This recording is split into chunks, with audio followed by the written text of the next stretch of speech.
Wujud ke? Negeri abu. Wujud ke? Anak macam kita boleh ke sumber. Kita buat wujud. Yang penting nak ke sumber. Kerana sumbernya pudem pudem agama. Apabila ini hayatul Islam. Ya hadis Nabi. Dengan ilmu hudib agama Islam. Yang kerja kita yang baca babahnya. Dengan ilmu hudib agama Islam. Minum jahil kada Islam. Kita pula ada orang lain mungkin. Tapi kada Islam. Yang kau bila ilmu hayatul Islam. Dengan ilmu hudib agama Islam.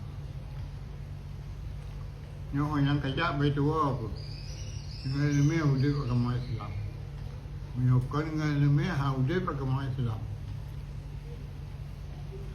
Nah, yang dia buat sumber, yang penting apa kita? Pulang dua yang muda ya.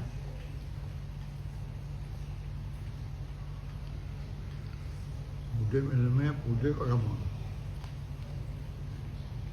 Kerana ilmiah, kerana agama.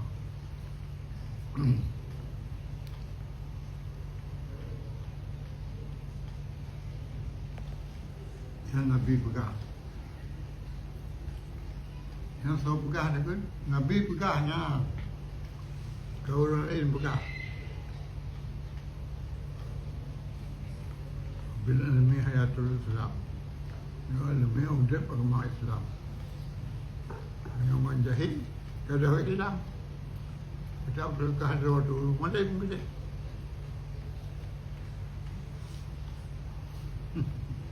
Kau banyak dalam berkuah. Jadi dia penting dah ilmu. Yang kena ilmu agama, kena Islam.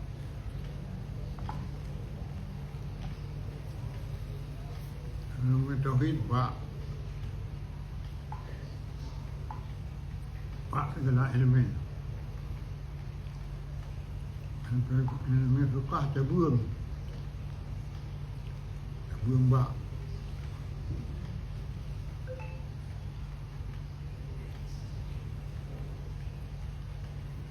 Hidup tauhid ni hana Pak. Hidup tauhid bukan apa. Yang penting ilmu tauhid.